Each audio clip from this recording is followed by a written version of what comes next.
Lynette Oxley here for Tack Shack Tactical TV. Here with Paul. Welcome, Paul. Hi, Lynn. Hello, viewers. So today is the day for... Today is the day. We're going to draw some guns. Yes. Shall we start with the Beretta? Yes, indeed. Okay. Ladies' honour. Right. So... there's a firearms related thing to the story behind the draw too, because we've made it a rule that if we perhaps by accident knock one of the bowls over with all the little numbers in them, the one that lands closest to you is the winner. Get it? So that's pretty much how CFR works. So how CFR works is they have this big pile of application forms on a desk.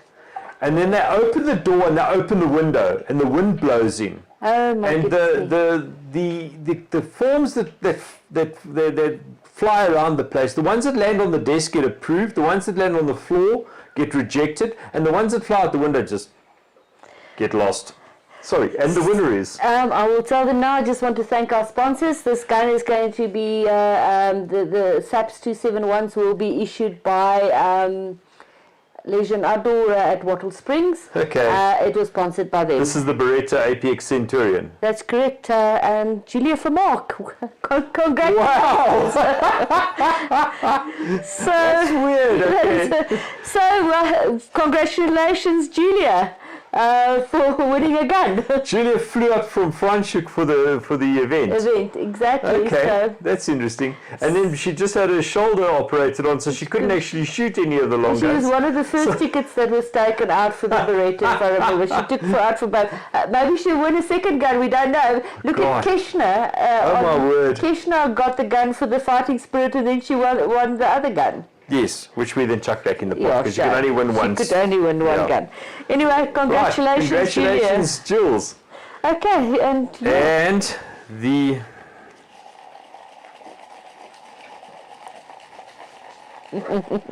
Canic, the lucky winner of the Canic, donated by Powder. Thank you, Paul. Is God, I got the glasses on. Other Sorry, Paul? I can't read it. Yeah. I warned you. Yeah, you did.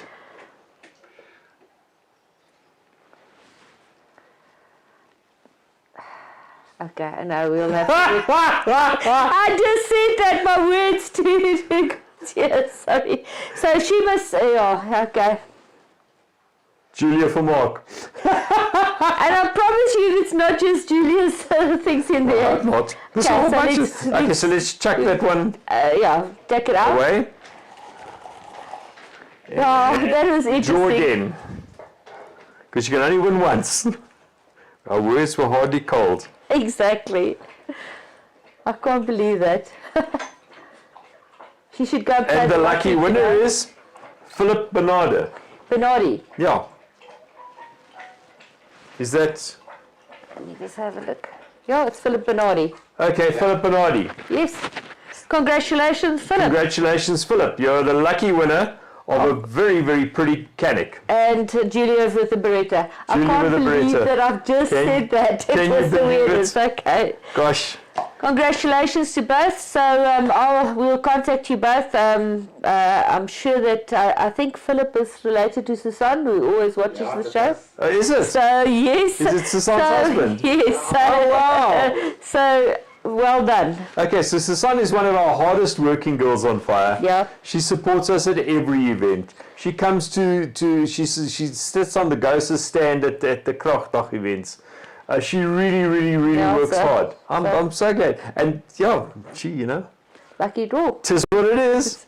Hannes, put all of these very carefully that we couldn't see. First he cut them out, then he rolled them up so that we could not see what's inside there. So any case. Thank you, Hannes. Okay, great.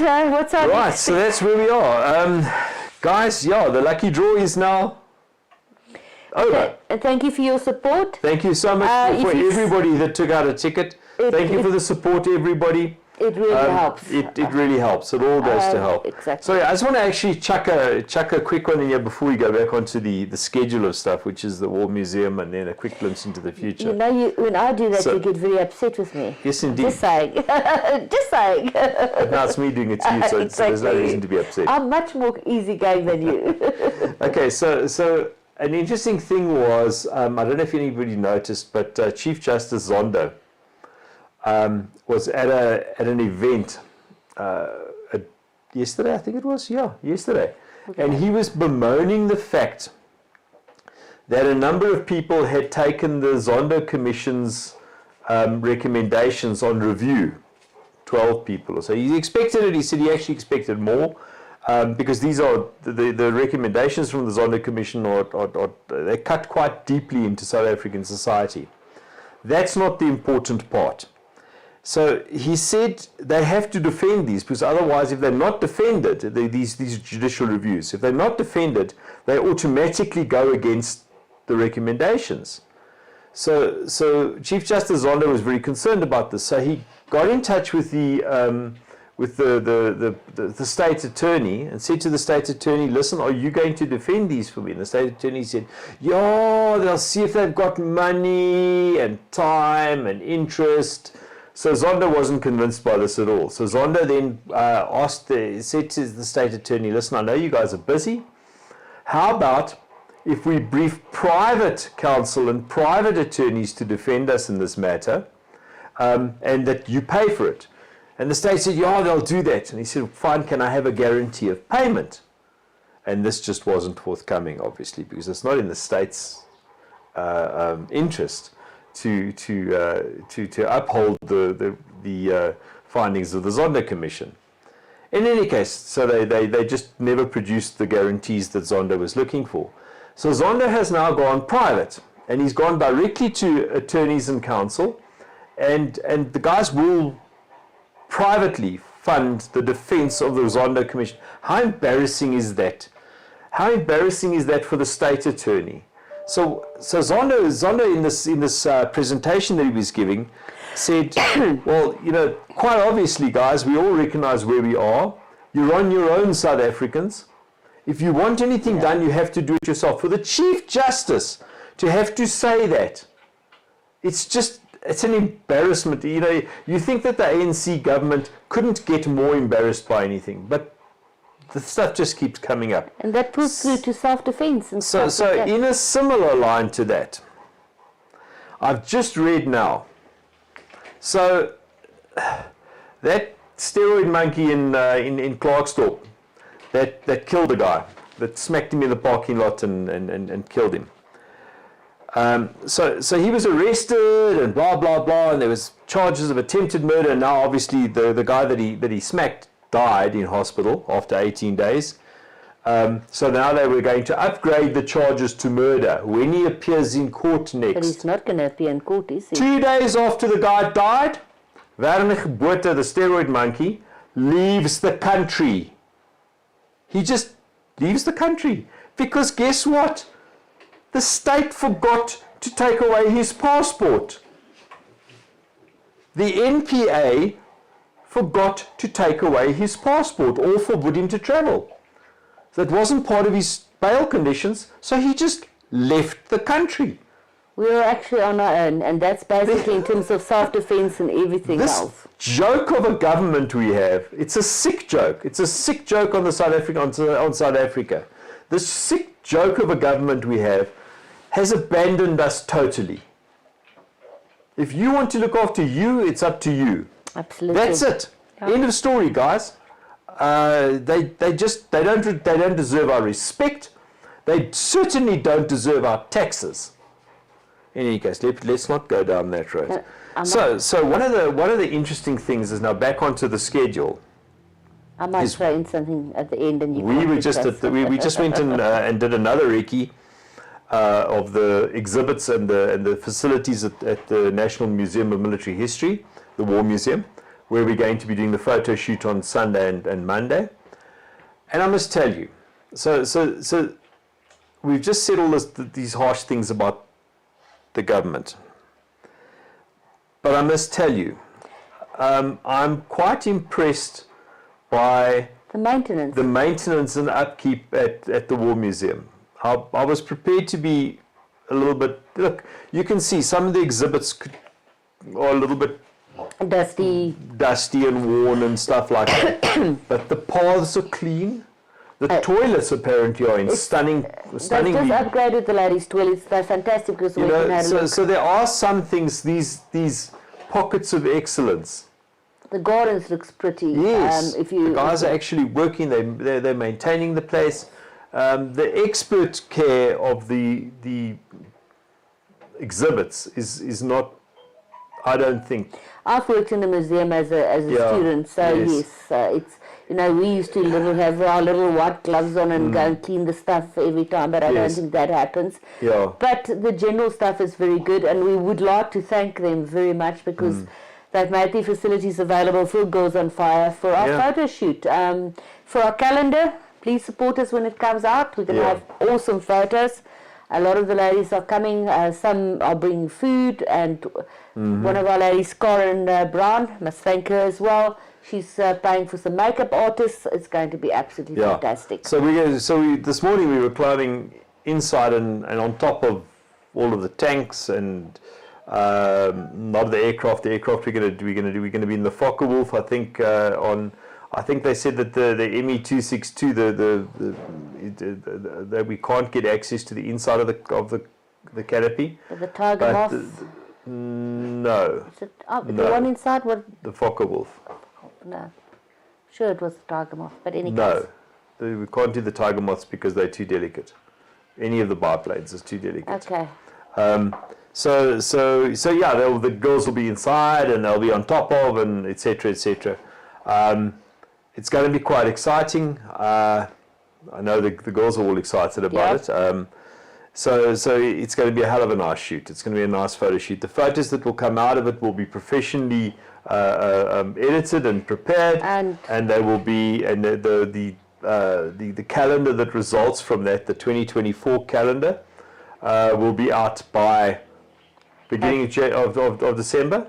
Yeah, I would say. I'm hoping maybe for the middle of November. Great. We'd like to thank Hannes that's offering up some of his time on Sunday as well, and for GOSA for actually giving him time on Monday. Sure. And also for Paul Luff that actually going to do the photos. He's going to actually do a proper professional photographer, so we're going to have professional photos, and it's going to look smashing. Yeah. And we've already got an idea for next year, but we won't tell you about that yet. You'll have to wait. But it's right there in the name. Yes. Okay. So then that wasn't the quick glimpse into the future. Can I maybe, before you go on to that, 16 days of action. We have started with our interviews. If you know anybody that would like to tell their stories for women empowerment, that's been in a situation and fought back, please contact us on events@gosa.co.za. We've already done about 2 interviews, and hopefully we're setting up a lot of re-interviews with both Keshna and Olivia, and we've got some very interesting people in line. And remember that these lay the basis for next year's Fighting Spirit Award. So please, if you know somebody, please contact us and let us know about that, the information of that person. Sure, absolutely. That is it. So the other quick glimpse into the future. So we're constantly trying to find ways to make life easier. To make life easier for firearm owners. So the government doesn't seem inclined to want to meet their requirements in terms of the Act. So when the Act was brought into action in 2004, one of the requirements for the Act is to have something called electronic connectivity in place. The whole basis of the Firearms Control Act was founded on this idea that we as dealers can get access to the firearms control database, and we can see where guns are and where to transfer them, and we can do it all electronically. What's the calibers, so that we don't have to guess we don't have to guess stuff. If it's 223 or 556 by 45, what was it loaded at? Because I have that problem on a regular basis. Yes. We constantly have an issue with we've had over the last week. We've struggled with about 4 guns that we couldn't bring onto the. They enabled. The 4 went through, and one was off. They enabled something which they called e-connectivity, or the e-form submission for the 350s, the transfer forms from dealer It to works dealer. well mostly. And mostly it works well, but then every now and then we have a thing that's rejected, and it says not on owner's name, or something's wrong with it, and then we struggle like hell to get that thing back on the system. We have to have it resubmitted by the original person. It's a hell of a, it's just irritating. But now going beyond that, so the police then offered this as a FOP in 2019. They were in the South African Arms and Ammunition Dealers Association, took them to court in the North Gauteng High Court, and myself and GOSA Law at that stage, which was Anika, were in the court supporting SADA when the judge ordered that they had 18 months to get their house in order from 2019. So 18 months came and went, 36 months came and went, blah, blah, blah. You know the story. So the police still haven't got their house in order. There's still no e-connectivity. They've now put out a tender for somebody to, which is code for, here's some cash, for one of their mates, friends and family. So we wait for the e-connectivity. In the meantime, we've got to do something. We as private enterprise have to do something. We as a gun owners association have to do something. So we have now signed an agreement with a party who has already prepared electronic connectivity for at least 4 of the forms. New license application, new license renewal, new competency application and competency renewal, to make this, to electronically create these forms, and a whole bunch of other things. There's no, at the moment you print this stuff out and you take it to your DFO. We're hoping that when we have enough people on the system, we will be able to get an API, a connection to the CFR database, so we can electronically submit these. So we would go to the DFO at the moment, pay the money at the finance office, and and do fingerprints, and then be able to electronically submit everything. So it's done. It's not sitting on somebody's desk for 2 months or something like that. Okay. Exactly. So the system has much more to it than that. I'm just giving you a sneak peek into it. We're rolling that out as we speak. It should be out to our members. It should be out in December already to our members, and in January we'll do a public launch. So a soft launch and a hard launch. January public launch, but to our members in December, so we can start getting them in on the system. If you are not a member yet of GOSA, please become members. We work our bums off for you guys on a daily basis, and it's getting, we're getting better. So the videos of the Top Shot is out. Yes, and we, the 2 bits went out this week. It's basically, we had the one for Christopher SWAT Fighting Spirit Award, we had one of the gala event, and we had one for the day.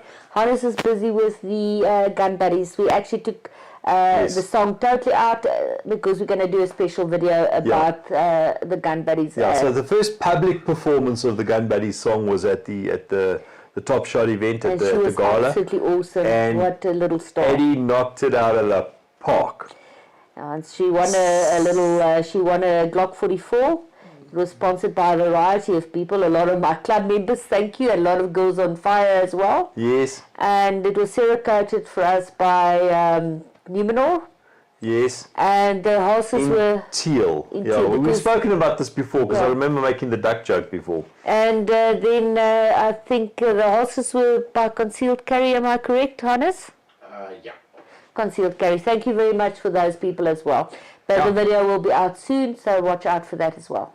Yeah, and that's all, folks. Yeah. Anyway, you're very much into the teal and ducks and all of and Woody Woodpecker. So on that note, guys, have a great weekend. Bye. Cheers.